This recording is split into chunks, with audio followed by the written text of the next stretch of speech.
There's a guy called Jonathan Rosen who I've done some work with who talks about meta crisis instead of polycrisis. That he's like, actually there is an overarching or an underpinning crisis that gives rise to all of these things.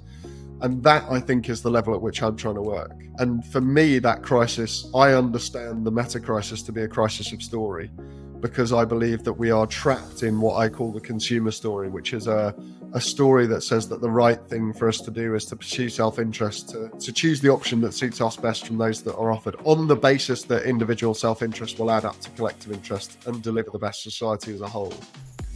Hi, welcome back. My guest this week is Jon Alexander, the author of Citizens, Why the Key to Fixing Everything is in All of Us, and the co-founder of the new Citizen Project, a strategy and innovation consultancy with a mission to catalyze a shift to a more participatory, citizen-led society, and driven by a belief that, given the right opportunities, people can and will shape the things that matter to them for the better. Jon began his career in advertising, working for agencies such as BBDO and Fallon in London, making ads for some of the world's biggest brands. However, Jon became disillusioned with the industry when he realised he was caught up in a story he didn't believe in, the consumer story. Through his book Citizens and his organisation, Jon is now advocating for a new way of thinking, shifting the dominant story of the individual in society from consumer to citizen, reframing the moment in which we're living as a time of huge civic opportunity, emphasising the world of possibility for countries, cities, organisations and leaders if they embrace the citizen story. Jon's book may well be the most important book I've read in years, and I'm convinced that the story shift that he's advocating and fighting for will be absolutely pivotal if we're to overcome the meta crisis that we're facing as humans and as a planet. Now, over to Jon. Welcome, Jon. Welcome to the Impossible Network. Thank you for having me. Looking forward to getting stuck in, being part of it. Good. Right. Well, let's get started. So I've established with the introduction what you currently do and where you come from and your backstory. But let's get started with the two big fundamental questions. Who are you, and who or what made you you? I mean, I have my little bio line. I'm an activist, a strategist, and a citizen. That could come straight out of an ad agency brief. Well, that's the thing, right? Like, I think it's taken me quite a long time to become who I am, and I think the story I would tell in my life is really someone who kind of have had every advantage in the book. Like I was, not to the extent of being sort of eating public school or anything like that. I sometimes think I was very lucky because I had a level of privilege and an opportunity that meant that I had access to everything, but I was at least sufficiently in touch with reality that I could appreciate how fortunate I was to have these things. But yeah, I mean, I trotted through a fee-paying school, went to Cambridge University, I've got all the kind of physical. I'm quite athletic. I rowed in the boat race in the reserve boat race at least for a couple of years. I was sort of on track to be a success on the terms of society as it is, right? Mm-hmm. And I went into the advertising industry, as you allude to, sort of almost by accident, mainly because I failed to become an Olympic athlete, which was plan A. But there was a point where I stopped growing when I was 17 or 18, and gradually everyone went past me. Rower's a big human being, so yeah. But being an athlete is a big part of who I am still, and those things. But it was actually when I was in the advertising industry that I really started to ask deeper questions. And there are a few reasons why that started. One was just some of the experiences of the life choices of some of the people around me, without going too far down the kind of Mad Men cliches.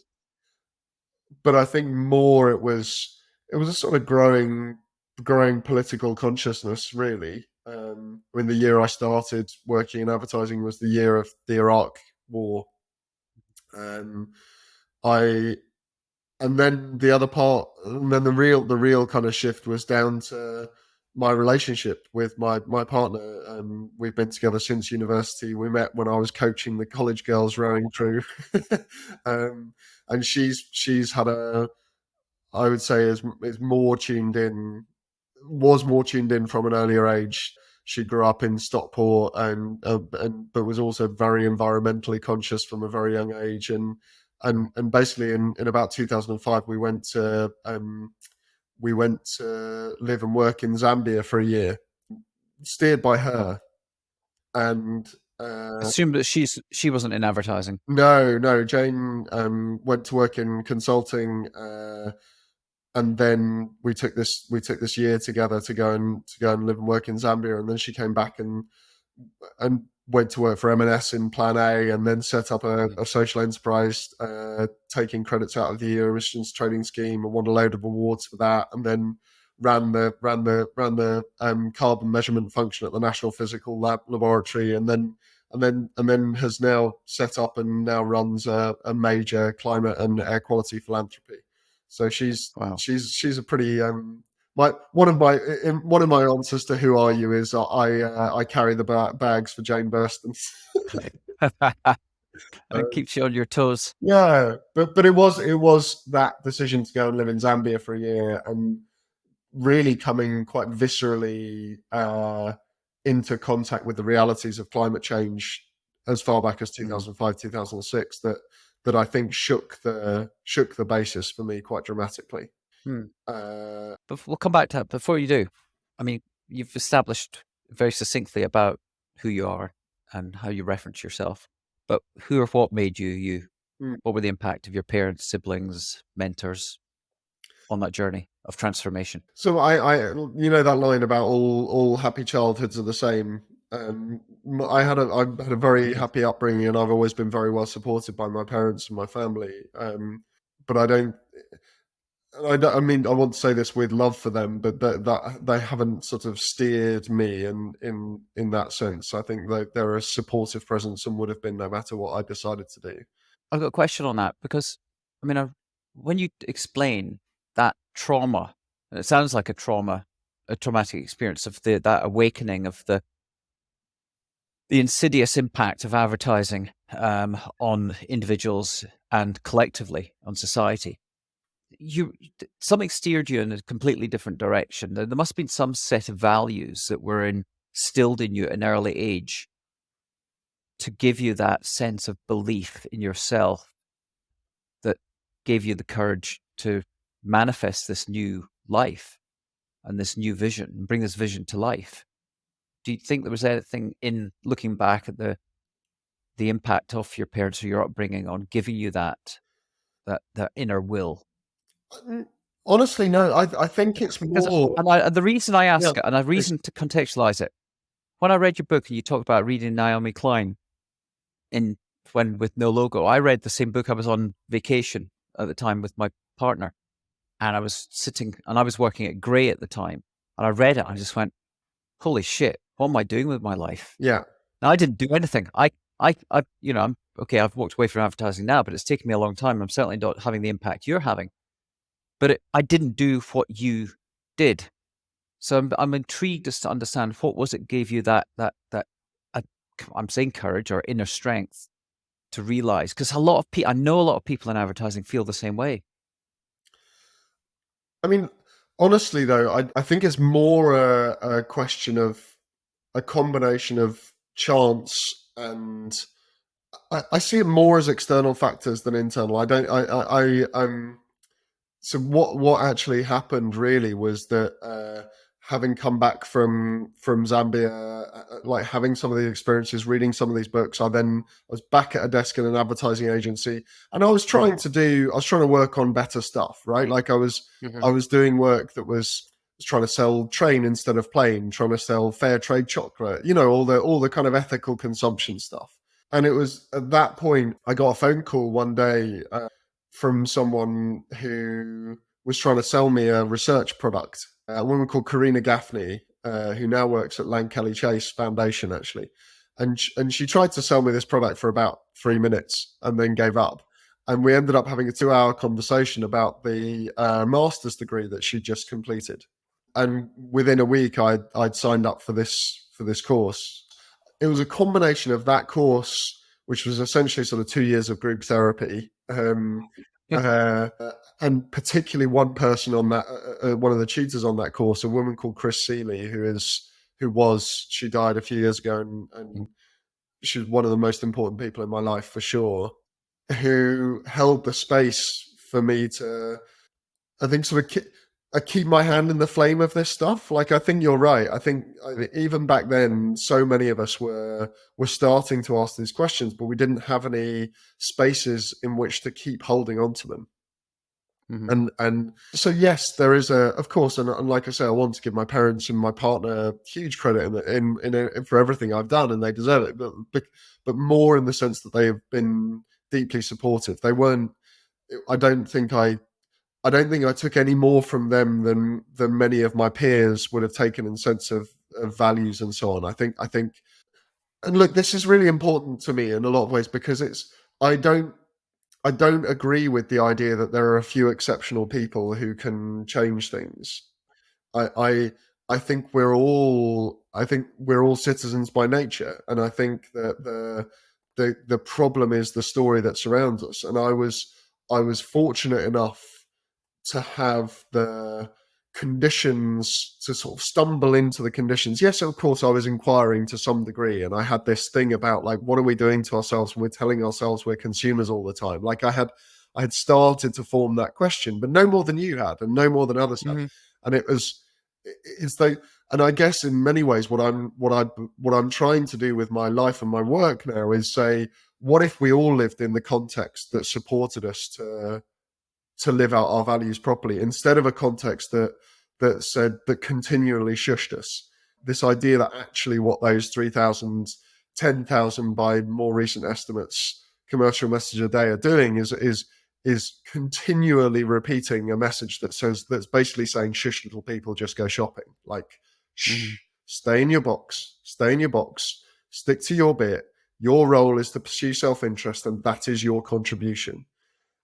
And all I have been able to do really is stay in the questioning with the help of people like Chris, and then with the backing, with the background support of my family and friends. Cool. No, that's good. I'm glad that's really clear. So you've sort of moved on to answering the work you're doing, what you're working to achieve before you leave this mortal coil. I've spoken to a lot of people recently about your book, Citizens, and how you're trying to reframe our story away from consumer. And it's certainly, aside from all the issues with the ad industry, we're facing bigger issues. I mean, I think there is a great unraveling. Whether we say we're living in liminal times, it feels like these confluence of factors from climate, technological AI, global geopolitical instability, they're all having an impact. It feels like our system is being torn apart.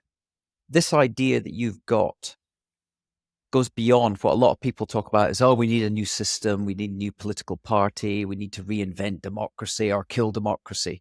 It's refreshing, the sort of the way that you've reframed this alternative approach. So for people that haven't read your book and maybe haven't heard you interview, could you just give a synopsis of what it is you're working to achieve? Yeah, absolutely. I mean, I think, to the way you framed it, there's been a lot of talk recently about the concept of polycrisis, right? That there are all these many crises happening at once. I quite like, there's a guy called Jonathan Rosen who I've done some work with, who talks about meta crisis instead of polycrisis. That he's like, actually, there is an overarching or an underpinning crisis that gives rise to all of these things. And that, I think, is the level at which I'm trying to work. And for me, that crisis, I understand the meta crisis to be a crisis of story, because I believe that we are trapped in what I call the consumer story, which is a story that says that the right thing for us to do is to pursue self-interest, to look out, to choose the option that suits us best from those that are offered, on the basis that individual self-interest will add up to collective interest and deliver the best society as a whole.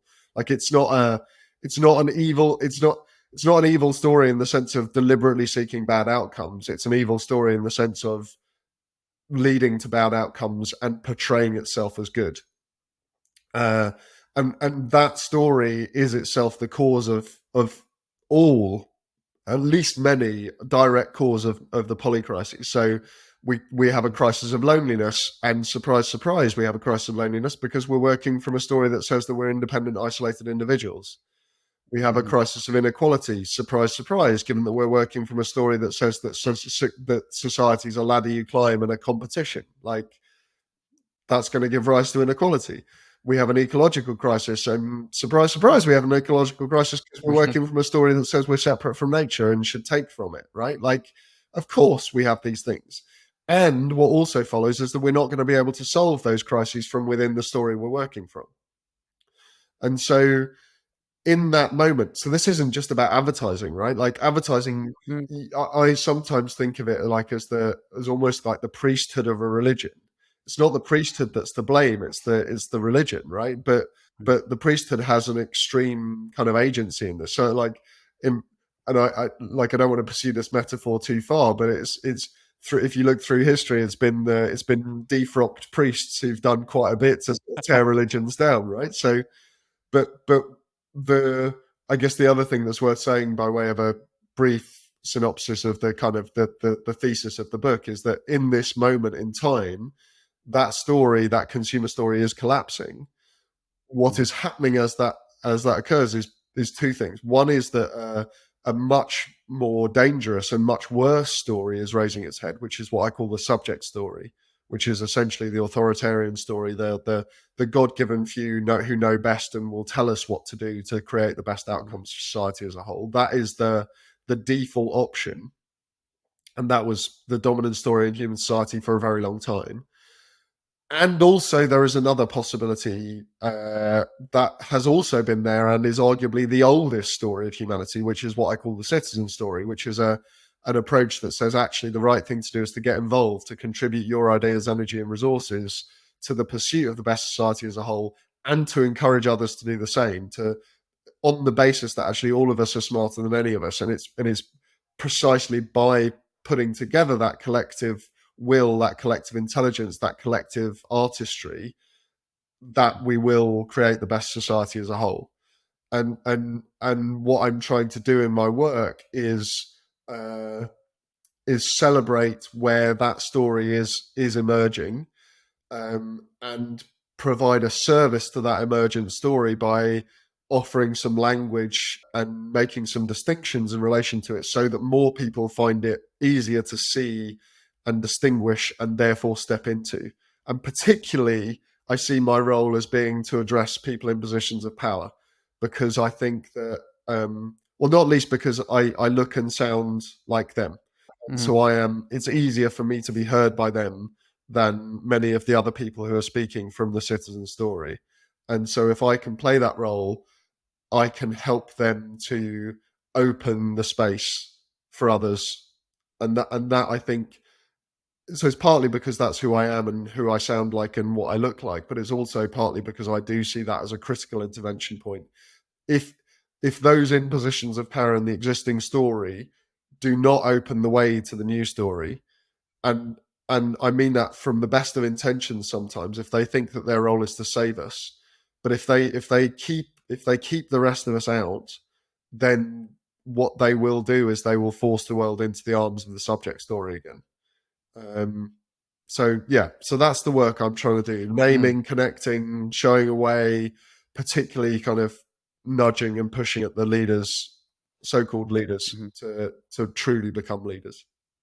You've created an organization to lead this charge or this change called the New Citizens Project, and it does. I mean, it does feel like a global call for collective action. And us, you have this line where you say that all of us are smarter than any of us, by to encourage us to harness the ideas, energy, and resources of everyone to create better outcomes. I mean, you've been on this journey for some time, and you're trying to nudge and influence existing leaders to go down to not to allow the subject story to emerge or re-emerge, and you're trying to direct them towards empowering the citizen story. I know you've talked at length about Audrey Tang and in Taiwan as an example of how it can happen at a country scale.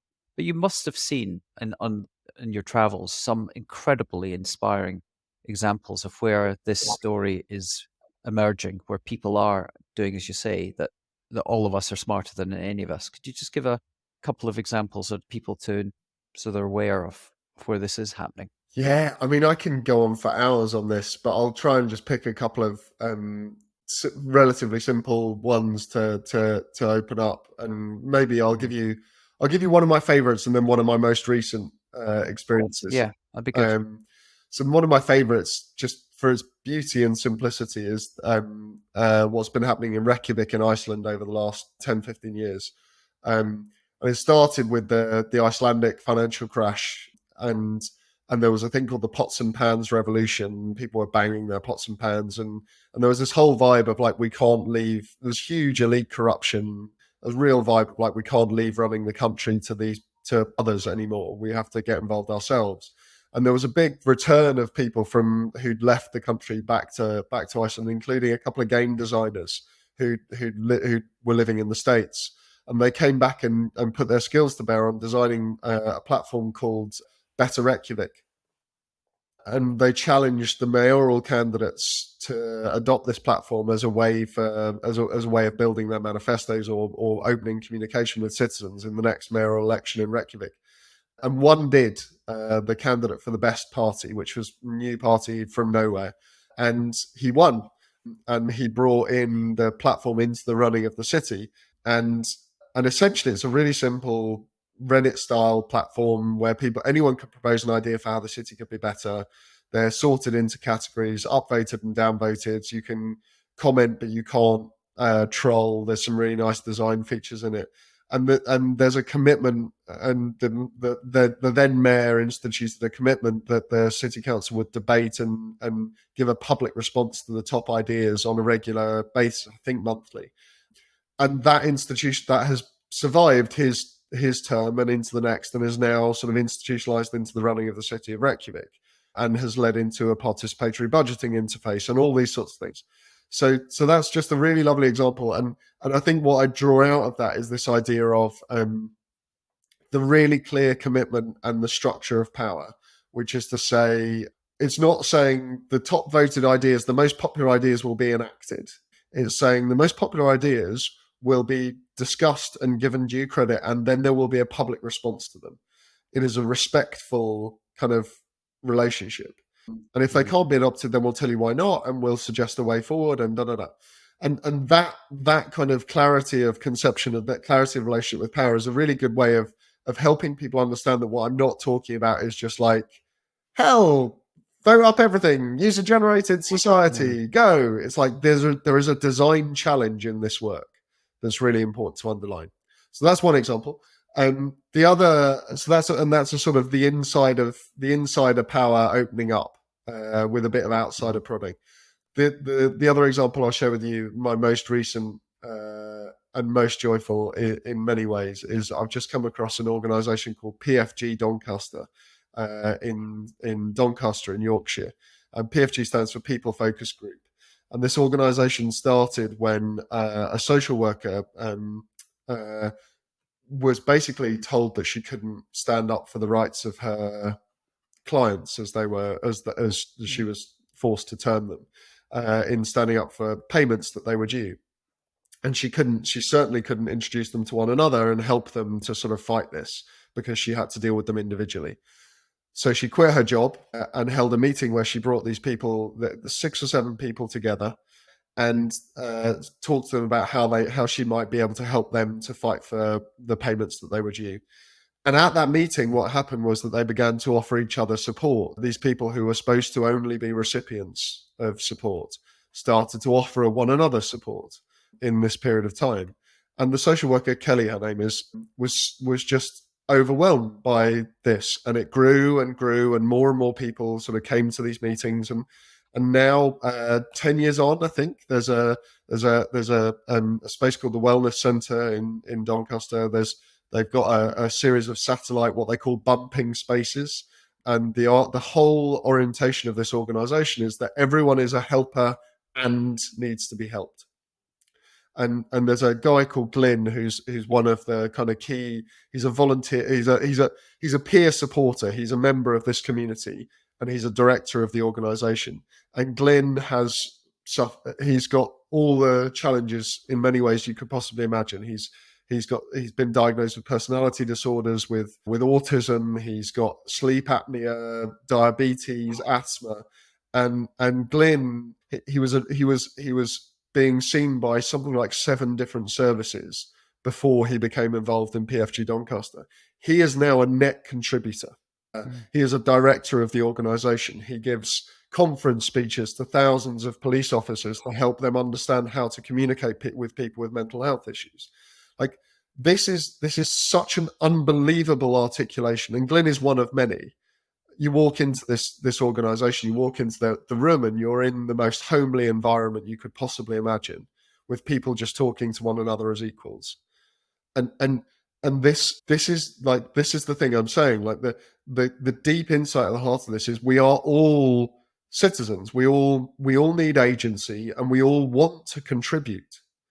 And it is precisely when we are denied the opportunity to contribute that the rage sets in and the problems begin. And what we have done in a consumer society is we have constructed this idea of people as wanting to be, as selfish and wanting to be served. And we have turned local government into service providers. And in doing so, we have denied so many people agency that we have created the challenges for ourselves in many ways. And it all began from good reason and from good intention and so on. And it was better than what came before with the subject story and the kind of the paternalism and authoritarianism. And we have to do better. It does sound, when you're talking about the PFG Doncaster, I just interviewed Math Potts, and it sounds like it's another, it very sort of would sit side by side with Camarados and the public living rooms. As he said, all people really need used to the agency, but they just need to find purpose and a sense of community and friends, and the power, the transformative impact that giving people agency can have is just inspiring. And when you hear stories like that, it is so uplifting. You just wonder, how can we? Because I know, again, you talk in the book about if you were to take the creative, transformative power of advertising and agencies and direct it to having the same impact on the citizen story, the potential. How can we start to share stories like this, other than through your book and the work you're doing with the New Citizen Project? Is it, one of the things I think I said to you when we first spoke is I believe that there's so many great things like this happening in the world, but the discoverability is really hard because you can't just Google it. Well, maybe with AI it'll happen, but you can't discover all the people that are doing amazing things. You wouldn't know where to start to discover. If someone was in Austin, for example, in Texas, and wanted to do something similar, they wouldn't know how to find PFG Doncaster and find out what Glyn's doing and learn from Glyn.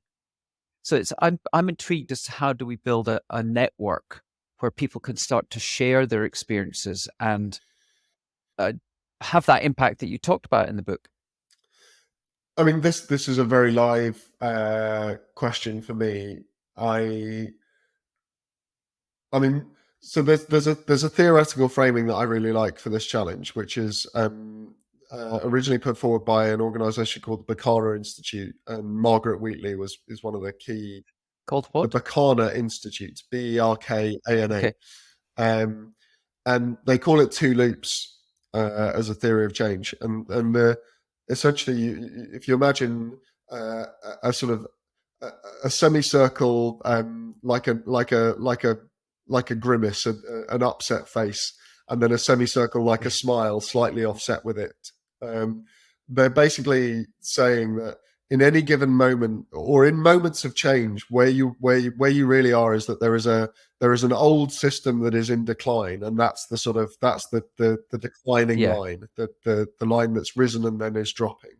And there is a new system that is forming, which is the sort of the line that is smiling, the line that is dropping and then rising. And Mhm. and these lines don't meet. They don't flow into one another. They're offset with one another because in times of deep change, what's happening is that one system has to. There is no. They have this line they talk about. There's no fundamental change without some discontinuity. Like the old system has to break for the new to really take shape. And yet there is work to be done on that new system in that moment in time. So part of what you're saying, I think, is that the discoverability is low because we are still looking from within the consumer story. That is still the narrative that surrounds and structures our lives. And so in that moment, as that new story is or very old story is starting to gain coherence and visibility, Wheelie talks about there being kind of four key tasks. She talks about naming, connecting, illustrating, and no, three key tasks: naming, connecting, and illustrating. And so naming is really giving some language that enables you to see something as whole and see it as distinct. And that's what I'm trying to do with offering the language of citizen. And really fascinatingly, I'm not the only one who's using that language in this way. So in the States, to your context, Eric Liu in Seattle has this organization called Citizen University, where he's talking about very much the same thing. Perhaps most excitingly, in my mind, there's a guy called Baratunde Thurston has a podcast called How to Citizen, where he's using the word citizen as a verb. And all three of us and many others are talking about the same thing, this idea of a kind of a distribution of power and agency, a collective sense of how we build the best possible future. And so that's naming. Then as I say, there's connecting and illustrating. And that's like, how do we, having named and offered a language to this emerging thing, because it's not just people doing good stuff, right? There's lots of people doing nice things and good things. Citizening or the citizen story is a particular kind of thing. It's rooted in power in a different way. And so the next task is, how do we connect this up? How do we bring it together? How do we help those involved in it see one another and be part of it? And then illustrate is like, okay, how do we show that it can become a dominant system, that it can actually shape a whole society? And so that's a lot of what I'm thinking about and working on at the moment with Baratunde and others.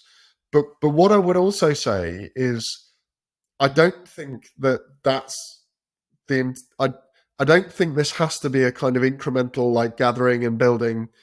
I think there is another truth in this work, which means that the shift can happen much more dramatically and much more quickly. And that truth is this thing that I've said once or twice already, that we are citizens by nature. And so actually, if we can find the moments when the story can shift, when the story that is told by those in positions of power and influence can shift, then the society is ready to change dramatically, very quickly. And so the example of this, you've alluded to my telling of the Taiwan story in the book, and I won't go into loads of detail on it here, but there is a moment in what has happened in Taiwan over the last decade where essentially a citizen story, an idea of people as participants in shaping a society. What happened actually was that there was a protest moment when an Occupy style protest where the protesters were using participatory democracy tools to do what the politicians who should have been in that space should have been doing. And that so visibly, so dramatically, when footage of that was shared all over the country, what that dramatically showed was that there was a different way for us to be, a different way for people to be in Taiwan. And then when the Speaker of the Parliament, he endorsed that protest, he refused to beat the protesters out and instead said, this is what should be happening here. And in that moment, everything changed. Like, the doorway was, the path was chosen. And within 6 years of that moment, you had Taiwan's COVID response being the most successful anywhere in the world and being characterized by the three principles: fast, fun, and fair, and essentially being an entirely crowdsourced national response. And like I say, pretty much the most successful anywhere in the world. And so that change can happen very dramatically. And maybe just I often contrast now that moment in Taiwan and what happened as a result with what happened in most countries and definitely in the UK in the first wave of COVID, when actually we were doing it. Like people were mutual aid groups, street WhatsApp groups, these sorts of things were happening all over the world, and yet government response was either subject story, lockdown, stay at home, we'll look after you, or consumer Mm-hmm. story, go back out shopping, here's some cash to spend, eat out to help out was the name of the campaign in the UK. Like mind-blowingly obvious co-option of citizen instinct in service of consumer story. And remember what I said, like we are surrounded, we are not starting from a blank slate, we're starting from a world where the consistent background narrative, the white noise of our lives is saying shush little people, just go shopping. Mm-hmm. And so many, yes, we have to do some building, yes, we have to do some connecting, yes, we have to do some storytelling, but actually if we can just shut that voice up and get it not to be preaching to us in that way.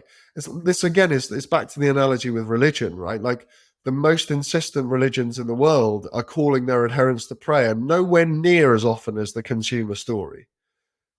And we know in our history how difficult it has been for human societies to see a way beyond a particular religious conception.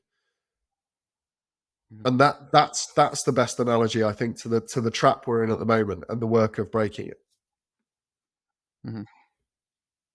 So that panacea to problems through consumer purchasing power is clearly the problem. But you've set out a series of steps that people can actually take to be more active citizens. Could you describe what those steps are? Sure, yeah. And again, like I say, I don't think it's just from the side of the individual that this comes, but as individuals, I think the steps go first. Like I like to play a game called Spot the Story. Like having named subject, consumer, and citizen, like look for where those show up in your life. When are you in those different Mm-hmm. modes? And purely by noticing, you're taking a pretty big step forward because you're not just unconsciously going with the flow of the story. The Mm-hmm. second step is to choose home, like choose a space, a community, geographic or workplace or community of interest, like anything really, but choose a community that you want to commit to and be a citizen of. And then find the others, because like the whole key to this is true agency is always collective, it's not individual, and that's another powerful lie of the consumer story, because the consumer story tells us if we want to be good, we've got to change all of our purchasing decisions before we can say anything to anyone else, and that is the best way to silence a movement that I've ever heard of. So so Mm-hmm. spot the story, choose home, find the others, and then decide together what to do first. And it really doesn't matter what that first thing is, as long as it's decided on together. Mm-hmm. And like I could give examples, like I mean Kelly hosting that meeting for that was the seed of PFG Doncaster. I could talk to you about my friend Billy in Grimsby, who got fed up at a meeting and called for a litter pick that's now turned into an organisation that's basically a social housing provider, a publisher, a creative festival holder, all in what's supposed to be one of the most downtrodden neighbourhoods in the country. I could talk about Kennedy Adede in Nairobi, who started with a game of football, and has built an organisation called Shining Hope for Communities that not only got 2.5 million people through the pandemic, but also in 2021 hosted the first ever World Communities Forum. Like I Mm-hmm. could go on and on, but the key was always, despite the fact that I'm naming individuals, the key was always them finding others and deciding together, not them imposing a dream on others. And so those are the 4 steps: spot the story, choose home, find the others, decide together what to do first. It does feel. I mean, I know you talk about Taiwan. That's um a, when I say global, it's a national example of the citizen story emerging. But a lot of the other ones you talk about, they are very hyper local and community based. Is that because people? Do you think that's because people believe there's a belief driving it that it is, or a desire and a belief to like that you say, talk about the guy in Grimsby, to just go, I'm not standing for this anymore. I'm taking it upon myself to do something about this.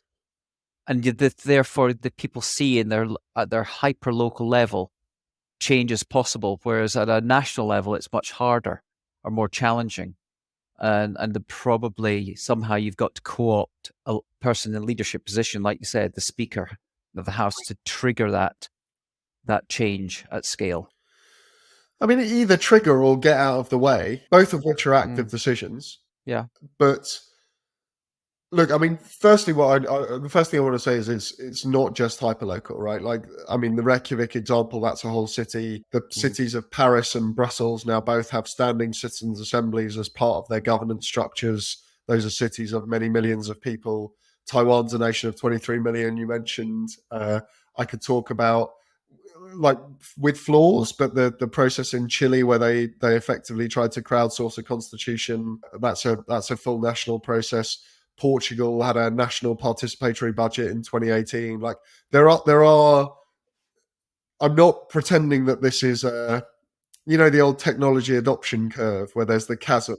Like, Yeah. I'm not pretending this is mainstream yet, but I would make a pretty good case that it's early adopter rather than just innovator, should Yeah, we say? definitely. Yeah.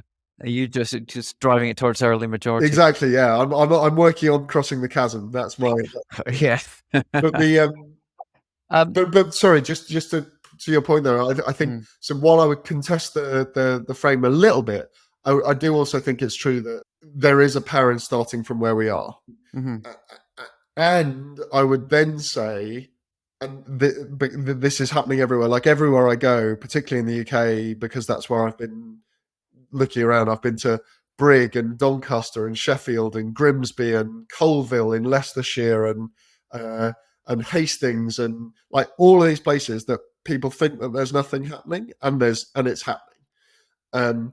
And so the other way I would think about it is like, this is that connecting up moment is like the Tinder's dry, right? Like, which is maybe an unfortunate metaphor because it suggests a kind of violent reaction, when actually I think what we're talking about is the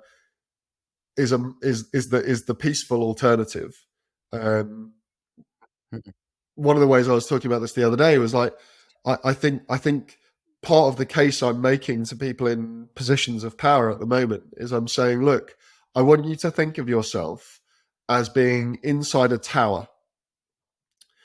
And I want you to understand that that tower has two doors, one on either side.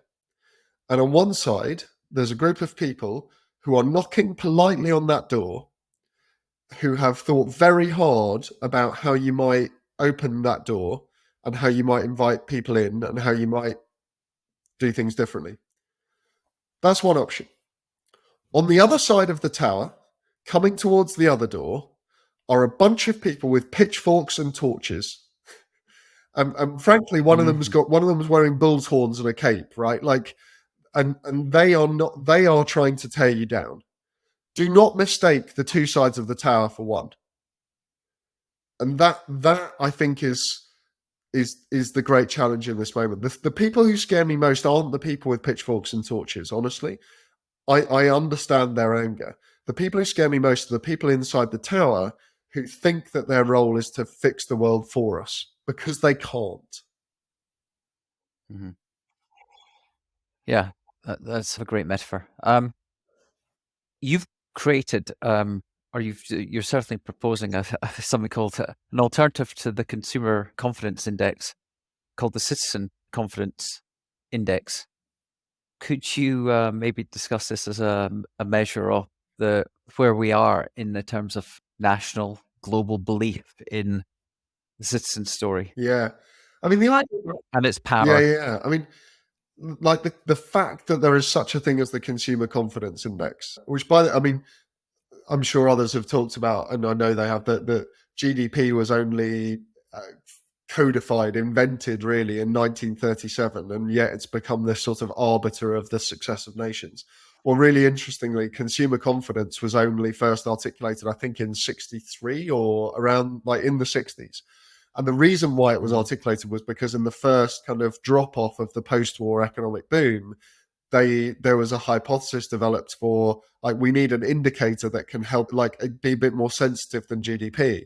And so consumer confidence was created as this carrier of the narrative that people's contribution to their national economies is to consume. And this is the point, like, measures are incredibly powerful carriers of narrative. And the fact is that the consumer confidence index has become embedded in the kind of the measurement infrastructure of every nation in the world, really. And what it's doing is carrying that view of people's contribution. This is why every time there's a report of a nation going into recession, the next item on the news, in order to make that intelligible to the consumer, is an interview and some vox pops from a shopping center, right? Like, that's every time. And that story is telling us, again, shush little people, just go shopping. So the idea behind a citizen confidence index, so you've got me doing it now. The idea behind a citizen confidence index is to say, like, what if we had a carrier of a different narrative? What if we were measuring the extent to which people feel, the extent to which Glyn feels like a contributor rather than a drain, the extent to which we all feel agency, the extent to which we feel able to make the contribution we're capable of, and the presence of the conditions for that to be possible. If we had such a measure in the kind of measurement infrastructure of our societies, that would make it so much easier for the people inside the tower to see us knocking politely.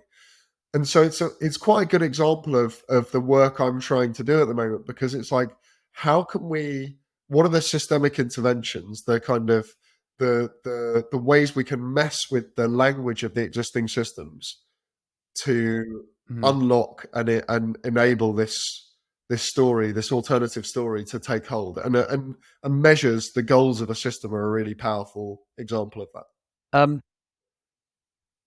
I've heard you talk about the reaction you sometimes get from people in the US, whether they be media sort of personalities or interviewers, when they maybe pigeonhole you in the traditional way people like to put people in boxes and say, oh, well, you must be anti-growth, or you must be a socialist or a communist, because that's a traditional narrative. One, that must be frustrating. But given that when you talk about trying to sort of get leaders, without giving them that story, you got these two doors, you're also got to be speaking to leaders in industry who are maybe a bit resistant to change. Now, there are people like Bracken Darrell from Logitech, who I interviewed recently, who is maybe not using the language of the citizen story, but is certainly enacting a lot of mechanisms that would sort of set him on that path. I mean, how do you engage leaders in business? Are you trying to do it individually, or are you trying to go to the likes of the World Economic Forum and speak there? Because I think that, for me, it feels like, and again, talking from the sort of the old advertising sort of background, you want to accelerate change, and therefore you want to get to the key decision makers and create change to get to that point where you say, as you describe those two systems of the inverted sort of smile. It feels that there is such an urgency. Yeah. What are you doing with the New Citizen Project, rather than going to individual leaders, but to do it collectively? I mean, there's a couple of answers to that. One is that I've been working really hard to try and make sure that these ideas, this story, does get into those spaces. And McKinsey put the book in their top 5 books of last summer. Financial Times has reviewed it. I did an episode of the World Economic Forum's Book Club podcast. So I'm getting it into those spaces. That's part of it. I think that is principally because I have a bit of an issue with the whole degrowth framing thing, because it just feels so, and the whole anti-capitalism and post-capitalism and these sorts of things, because more from a narrative place than anything else, because they're all defining themselves in opposition to things rather than defining themselves on their own terms. And I think that automatically creates enemies for them. Whereas, like, I've always been a much bigger fan of. There's a concept of qualitative growth. What's his name? There's a biologist who's a biologist and economist who's very interesting. I can't remember his name. Um, but the idea of qualitative growth I find much more compelling, because the basic thesis is any organism goes through two phases of growth: quantitative growth where it grows in scale, and then qualitative growth where it matures in quality. And I think talking about Mm-hmm. qualitative growth is a much more powerful way of articulating these things, because what we're saying, and like when it comes down to a tangible level for any given organisation, what I'm saying is, like, don't just increase material throughput. Like, involve people, build relationships with people. A relationship, a purposeful business, a business that's trying to do something in the world beyond just make as much cash as possible, which most, like quite a few, do, has an Mm-hmm. opportunity to develop a much deeper relationship with its customers than a transactional one. Transactional relationships where Mm-hmm. people just buy from you are always going to be shallow. Citizen relationships, people where people are buying into the purpose of what you're trying to do in the world, are much deeper and much more resilient, and therefore much more viable. And I think, like, to give you an example, like I sometimes think about Nike. We're wearing a Nike Mm-hmm. t-shirt on our call. Like, Nike is a really interesting organization. The original the phrasing of purpose that's in that organization is unleashing the athlete in everyone. You can totally do that in a Citizen story. Like, in fact, you can do it much better in a Citizen story than you can in a consumer story. In a consumer story, I would argue Nike has failed abysmally to unleash the athlete in everyone, because what they've actually done Mm-hmm. is impossibilize sporting achievement and then try and sell people this physical stuff off the back of impossibilizing sporting achievement. Whereas what you could actually do is position that organization, that brand, as something that really does enable everyone to find the athlete in themselves, and do it through supporting collectives. I have this story. Well, that that's an example. Right. The Orchard Street runners in New Yes. York. It's street running. It's almost like punk racing. They just pop up and decide that, we're going to have races, and you just get masses of people emerging from this from the all corners of the city to run, and it's supported by Well, Nike. this is the thing. Like, we find when we start talking to organizations, like, I'd never heard of Orchard Street Runners before you just said that, but like, so many organizations have this story manifesting in them despite their existing structures and processes. And so a lot of the time, all we're really doing is saying, well, what if you designed for that to happen, and for more of that to Mm. happen? What mindset would you have to adopt? What processes would you have to adopt? And so, I mean, it's just that, so it's not a, so part of the answer is just that, at a theoretical level, it's just saying it's not a direct challenge. It's a yes and, not a no but. And then I think that the other part of it is we always try and do our work in a way, and increasingly are trying to do our work in a way that is convening and sharing a story. We love to bring together multiple organisations. I'm hoping to be working on something with Cranfield University, actually, to convene a group of commercial businesses to say, like, how can we do inverted commas marketing in a different way, in a way that is rooted in building relationships rather than just selling stuff. And I think that I'm super excited by where that might go. This is all a kind of an ongoing learning experiment. I think one of the things I love about the work we're doing, and I think that gives people real space to find their place in it, is like, no one knows how like what I'm able to say, what we're able to say coming from where we are, is no one knows what the future looks like. I get so hacked off with the like, we have the solutions, we just need to roll them out. Do we? Balls. Like, no one knows what the future looks like. And that is deeply empowering, because that means that we all have a place in creating it. There's a lovely Brian Eno who wrote the foreword for the book and is just a lovely human, and now a friend, oddly, like being mates with the megastar. But he has this lovely thing. He says there is not going to be one highway to the future. We're all going to be figuring out our way through the forest, and that means we all need our creativity. Like, for someone who is like Brian, having produced Bowie to U2 to whatever, like, to be such a star in the kind of creative firmament, And then for him to be saying, no, it's not about that. It's not about the stars. It's about the creativity in all of us, I think is a really powerful expression of what this is about. Brilliant. No, that's a great explanation of it. I didn't know about that quote. That's wonderful. Just as an aside, I heard a really interesting interview with Kevin Kelly, the editor, one of the founders of Wired, and he was talking about growth and again criticizing the degrowth movement, and said that he believes that what we need to focus on is what he called exotropic growth, which is increasing complexity, better quality, better rather than more. So he gave the example of wine. He said, we're always going to continue to produce wine, but instead of producing more wine, let's focus on producing better quality wine. And if we start thinking about our production as just less, but better quality, he said we can still grow. And I'm sure there's a lot more thinking behind it, but I thought it was an interesting way of just reframing the way we think about growth, because it does feel like there's this binary. We either say we stop growing, or we continue to grow and destroy the planet. And there is an alternative. There's a third way. Yeah. In defense of the degrowth mob, and I don't mean to be too negative towards them, because I agree with an awful lot of it, but actually that is in what they're saying. It's like there's some things that need to stop, some things that need to grow, and some things that need to change. And I think I kind of prefer that.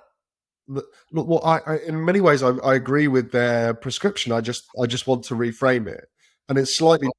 Well, they need reframe branding, because degrowth doesn't really do them any favors. It's a bit like defund the police. Arguably, yeah. But the thing is, I sort of go with them on substance more than I do with Kevin Kelly. I hear things like that, and I do feel a bit like, well, of course you can say that, can't you, Mister the £1 billion? Like, of course we should produce less wine and better wine because I can afford to drink very good wine. It's like, screw you, dude. Like, but it is. The problem with it is he's still looking at it from a consumption perspective, right? And so I'm more like, how do we like, what we need to grow is people being producers, people being participants, people being involved, rather than like that. One of the other ways I think about it is like, this isn't the economic challenge, and the material consumption challenge actually isn't a material consumption challenge. It's a democracy challenge. Like, if people have more genuine agency in shaping the societies that are part of as citizens, then we will have less of a meaning hole that we need to pour stuff into. Like, that's more where I'm coming from. Well, from an organizational standpoint, by the very nature of inviting people to become participants in organizations, like you talk about the potential with Nike, there's a desire for more innovation. There's a desire, so-called desire for more diversity and inclusion in organizations. There's a desire for more purposeful business, and a desire to create more positive brand equity around purpose. And it does feel like what you're talking about is a mechanism for organizations to achieve all these so-called challenges by creating more of embracing a citizen story. Yeah. In many ways, I think of these sorts of things as sort of hesitant steps in this direction. Like, we're still trying to. We know we need to involve people more. It's a bit like Orchard Street Runners, right? Like, these are popping up because they're who we are, and yet unless we fully step into that, there are always going to be the kind of exceptions, and there will be those who feel, particularly as the world gets scarier, which is going to.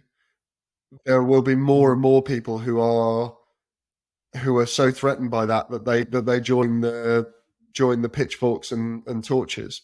And by the way, like, the really scary thing is that the pitchfork and torches group have started to understand the power of participatory thinking, the lure of agency, and have started to co-opt it. Like QAnon, when you walk anywhere near QAnon, when you click on a few pages, when you click on a few links, you immediately feel needed. Like, the opening gambit pretty much is, we need you to help solve these mysteries. Your contribution is needed. And that, like I say, the allure of that in the context of the people in the tower saying, "Shush, little people, just go shopping. We know you're selfish little gits," really, is incredibly powerful and therefore incredibly dangerous. So it's like, yes, we're sort of stumbling into this stuff, and the people and those people you're talking about, I think, are in the tower, and they're trying to go like, we need to be more inclusive and we need to whatever, but we're still trying to hold on to the control and the story and the whatever. It's like, guys, you got to open the door. Like you can't do this to people and for people. You gotta get Glyn in. You talk in the book about as far as the New Citizen Project, you talk about 3 Ps, like we have the old 4 Ps, or went to 7 Ps at one point in marketing. You talk about purpose, platform, and prototype as the 3 Ps of what you're doing. On top of just the urgency of the pressure of the 2 doors, or the pressure of the people on the people in the tower, there's also a certain urgency because of what's happening with AI and the uncertainty of where we're going in the future there. So could you maybe just explain the 3 Ps and how organizations can embrace those as a way to a better future, particularly a future where there is deep uncertainty over AI? Yeah. I mean, so the 3 Ps model, essentially, like you say, so I mean, it's really fascinating actually, the origins of the 4 Ps. Again, in the aftermath of the Second World War, kind of late 40s, early 50s, emerged this model: product, price, promotion, and placement, the 4 questions, the marketing 101, all that kind of stuff. And it's still there. I mean, like you say, there's a 7 Ps version and all that. Like, I find that amusing as well. It's like the sort of, it reminds me of those Gillette razor things where innovation is add another blade, right? It's like, it's not step back to first principles and ask how we might do this differently. It's like, let's add another 3. And what we're really trying to do with the 3 Ps thing is say, what if you start from a conception of people as citizens rather than as consumers? Product, price, promotion, and placement are really boring and really limiting and actually don't work, because you can't, those are all things that you're going to define for people, not with them. So purpose, platform, prototype is saying, firstly, the first question is, what are you really trying to do in the world that's so big you actually need people to do it with you? You can't do it for them. Platform is then, what are the structures and processes you create to make it meaningful and joyful to be part of that work? Because that's the task. You've got to make it something people want to get involved in. But people are participants by nature. So it's not about easy and convenient and appealing to self-interest. It's about joyful and meaningful and appealing to contribution. And then prototype is saying, it's a bit to what I was just saying. We don't know what the society, we don't know what the output, we don't know what the new way of doing things exactly looks like. What we do know is that we'll get the best if we experiment together and we figure it out together. So that's the 3 Ps. I mean, the context of artificial intelligence is something I'm still, as all of us, getting my head around. But Yeah. I think the biggest thing I would say on this is that I've thought quite a lot about Marshall McLuhan, the Canadian media philosopher of the 60s, and his kind of maxims. And he had this one, he said, first we shape our tools and then our tools shape us. And I've sort of taken it to mean like, the story from which we build our tools will be embedded in those tools. And if we're not careful, then that will shape us back. And so for example, like when I first started doing this work, it was like 2014, and the gig, what's now known as the gig economy, was then known as the sharing economy, was just getting started, right? And all of us, I was at conferences where all of us were kind of going, this is going to solve everything. Like, we're all going to share stuff. No one needs to own anymore. Like, it's going to be more sustainable and more equitable. And look what happened, right? We built those platforms from within the consumer story. And therefore what they did is they turned us all, not just, they turned us into consumers of each other. The great promise of them was that they would replace every transaction with a relationship. And what they actually did was replace every relationship with a transaction. And that for me is the great danger of this moment of artificial intelligence. Like, we're designing it from within the consumer story. There is artificial intelligence could be designed from within the Citizen story. We could design it, and it could be governed from within the Citizen story, which an organisation called Democracy Next that I'm a bit part of is working on. Like, how do we do global AI governance using deliberative democracy, using random selections of people, like really putting the people genuinely into positions of power in relation to it. The problem for me stems from the idea that what we're doing at the moment is we're doing whatever has a business case in the consumer story, and what we will build if we do that risks being an incredibly powerful tool that shapes us, that stops us from being able to step into another story.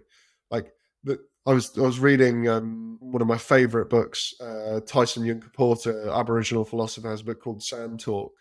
Um, The what talk? Sand Sand. Talk, yeah. And in it, the subtitle is something like "How Indigenous Thinking Can Save the World." And what he's saying, it really is that indigenous mindsets aren't codified and written down in the same way, and aren't stored in the same structures. And that wisdom is precisely, in many ways, what we need at the moment. Like, the patterns of thinking and learning that come from those deep traditions of genuinely living sustainably. But if they aren't written down, if they aren't codified, then they're not accessible to be scraped and fed back to us. So we risk choosing. It's just one tiny example, but we risk by working from within this moment, and by perceiving the existing internet as the store of all wisdom, and then turning everything into a derivation of that. We risk, like, in a way that we haven't done, because many of these cultures are still at least partially extant. But if we do that, we risk making their knowledge systems, their knowledge approaches extinct in a way that I think is deeply problematic. Like, is not like it's possibly, it's like it's extinction of an alternative way of thinking and knowing that we badly need. So that's the level at which I'm most concerned by artificial intelligence, and I think that the pattern of thinking that I'm trying to understand in relation to it is like, what might it be looking like if we were to design it from within a citizen story, from within an idea that actually role of intelligence is not to get to the best, quickest answer. The role of intelligence is, like, what if it was called artificial wisdom instead of artificial intelligence? Like, what would it look like in that world? That's a question. Or authentic intelligence. Or authentic wisdom. Like, maybe that's Authentic wisdom, yeah. There's a real Yeah. there's a real need. You maybe need to reach out to some people, some AI experts, and start talking to them about building that authentic wisdom large learning model. Yeah. I mean, why not? I mean, if it's happening at the speed and scale that it is at the moment, then, why not start that flywheel now? Be a good conversation to have. We're approaching in the US the 2024 elections, and something I think you pointed out to me, I hadn't thought about it. We've got the 250th anniversary of the Declaration of Independence in the US coming in 2026. But there are signs of change in the US that are more aligned with more of a citizen story of someone like Andrew Yang and his Forward Party, which talks about a much more bottom-up approach and a together, not against us set of values. I mean, what are your hopes for the US? Because a lot of people listen to this are US based, and I know you talked about Baratunde and the work he's doing, and also the guy in Seattle. But are you confident that the US could start to see some interesting examples on the scale of what you've talked about in other countries like Reykjavik, and citizen assemblies and participatory democracy examples like Taiwan? Because a lot of people have lost faith in the US. Internally, anyway. I think that's what's happening. I've had this second time someone said that to me this week, actually. I mean, so yes is the short answer, just for avoidance of doubt. Like, I know, for example, that Democracy Next have a really vibrant operation in the States. I know that there's discussions in places like Seattle, and been real hunger for it in the Bay Area, and so that there's and on the East Coast as well. I'm one of my favorite like activators of the Citizen story is the a guy called Yasmani Arboleda, who's New York City Civic Engagement Commission's artist in residence and is currently doing a project to transform the city's annual participatory budgeting process into what he's calling the people's money machine. And just so there's so yes, there are really exciting examples. I don't know enough about the Forward Party, if I'm honest. I guess the thing I would say is I go back to this thing about uh, moments and how powerful they can be. And this is why I'm more focused on the 2026 anniversary than I am the presidential election in 24, and also focused on I'm doing some work and having some conversations about the LA Olympics in 2028. Like these are moments when you could really kind of recalibrate the story quite dramatically. So, I mean, it's sort of the same as the picture as a whole. Like, there is work going on all over the country. I mean, I could talk about Civic Genius, which is a lovely organization working in Boston and Baltimore and others. I could talk about the organization called Making America Dinner Again, which is sort of seeding like dinners all over the country. I could talk about Braver Angels, who are getting sort of cross bipartisan sort of local campaigning going. Like there's so many of these things in the States at that small level. And just as on the macro, on the global scale, the challenge is now how do we connect them up? How do we tell the story of them? How do we make them visible? And then the complementary challenge is how do we find the moments when they could be dramatically validated? And that work is all happening. I honestly I would point anyone and including you towards Baratunde. I think he has the potential to be an incredible convening point for this because he's not going to do the job of starting another grassroots initiative. What he is a storyteller and a cheerleader. That famous little very short TED talk about the first follower.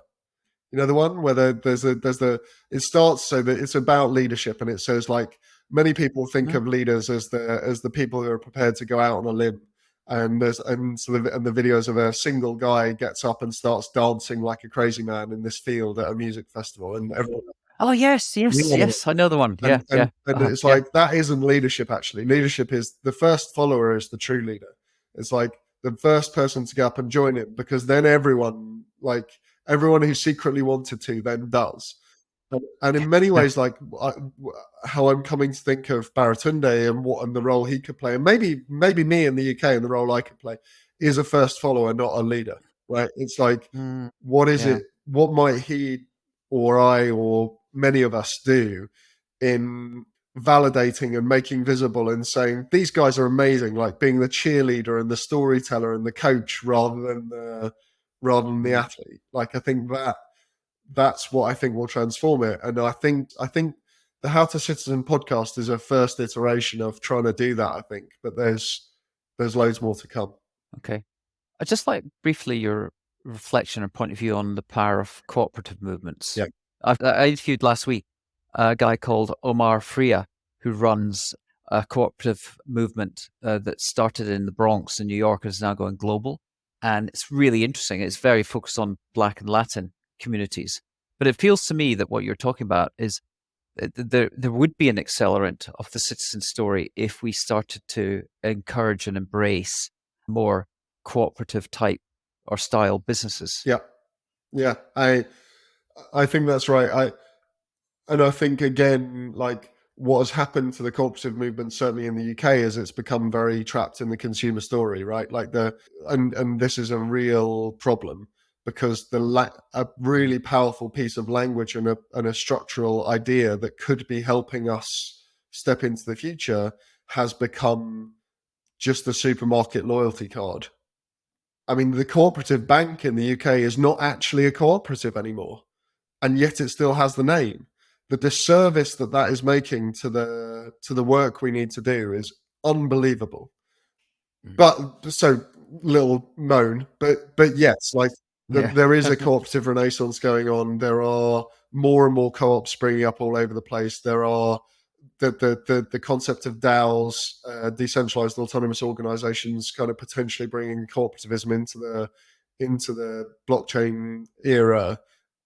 All of that is super exciting and is part of this. It's not the whole of it, but as like one of the manifestations alongside deliberative democracy, participatory democracy, movement building stories. Like it's definitely one of the key ingredients for sure.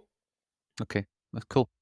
Yeah, I interviewed Don Smith, who talked about the theory of emergence, which was a sort of a German philosopher who talked about it in the early part of the century. And he talked about it in relation to his perspective on failure and success. He said, well, everything's just emerging. And I think when we first talked as well, I mentioned the Antonio Gramsci quote about monsters rising up in periods of sort of great change, and it feels like we're in that. Do you think that the Citizen story is just in the process of emergence? That well, I think you probably answered it when you talked about those two sort of curves, and that we're in the early majority phase of this. What are your hopes in terms of where you'd like to see it by 2030 in terms of that process of emergence? Because I know you're talking about 2026, 28, and a lot can happen in the time. If we think back to 2023, think back to 2016, another 7 years from now, so much can change. Where would you like to be? In all honesty, it's not really how my brain works to think about what state, the future state. There's a phrase I used in the book that I borrowed from a wonderful woman who I've done a bit of work with over the years, called Orit Gal.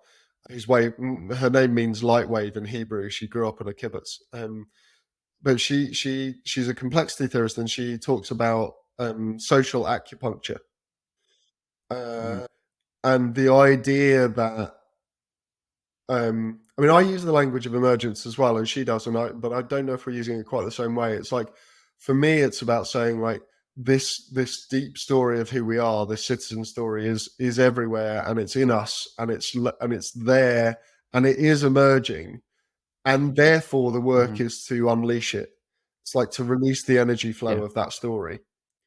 And this is why I think about moments, whether it's the 250th anniversary, or the 2028 Olympics, or whether it's the latest, a new David Attenborough documentary series that might bring the world's attention to a particular facet of the environmental disaster, or whether it's there's a referendum on the Indigenous voice to Parliament in Australia and what that might do for the world's kind of understanding of relationship to Indigenous thinking, or like these are I think in these moments because I'm looking for the acupuncture points.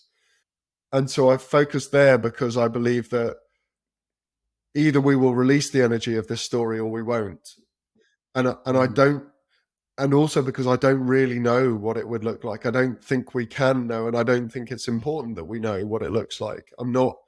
I haven't got a design. This is a lot of my answer when people are, when I was challenged and someone said, "Are you a communist?" And I was like, "No." I'm like, but part of me not being a communist is because I don't have an exact, like, I don't have a template for society that I'm trying to impose. What I'm doing, what this work is about, I think, is about flipping the telescope, so that, because I think it's deeply disempowering to try and design the next society. Who can do that? And also deeply alienating because it just creates oppositions. And this is a bit of the thing about talking about post-capitalism and anti-capitalism and degrowth. You're still talking about capitalism and growth. Like, instead of doing that, what I want to do is split the telescope and go, look, we are all, in this moment in time, we're consumers. If we step into an idea of ourselves as citizens and start interacting from that basis, ourselves and one another, then it might be that in 2 years or 3 years, or after the next big acupuncture point, what we're living in is no longer accurately described as capitalism. But I don't have to start by telling you we're in communism or Johnism. God, I don't have to go there. It's like, it's not, and I don't want to go there. I just need to go, how do we start Yeah. from where we are? It's going back to you don't want to be the D-robe priest. Right. Final two questions. I mean, I set out this podcast to engineer serendipitous connections, and it's happening because I'm interviewing you, and I want to facilitate random collisions between other like-minded thinkers. So I need to ask your permission if you're okay for me to connect you with other people I think could add to your Yeah, story. definitely. That makes me think of PFG Doncaster again and their concept of bumping spaces. I think that will be a nice one. There you go. Yeah, another way of putting it. Cool. I'll do that. Final question. Who do I interview next? Ooh. I want to say a woman called Ece Temulkuran, who is a Turkish writer and activist. She wrote a book called How to Lose a Country, The 7 Steps from Democracy to Dictatorship, and another book called Together, Wow. A Manifesto Against the Heartless World. And she's gone deeper into the despair of this moment and deeper into the, I won't say hope, because she has a particular thing against the concept of hope, than anyone I've ever met. And I'd love to listen to the conversation. So I'd like you to have it. Cool. So yeah, I look forward to that. Well, Jon, leave you to your Friday evening in the UK, and go and have a glass of wine with Cheers, Jane. mate. Real pleasure. Thank you, man. Thank you very much. Cool. Okay. Bye-bye. Okay, that's all for now, folks. Now here's my ask of you. Please follow this podcast on Apple or Spotify or whatever player you use. Also, please subscribe to our new Random Collisions newsletter. We really are working to build a global community of action takers, action engines of people that really care about the problems that need solving. Thank you very much, and see you next time.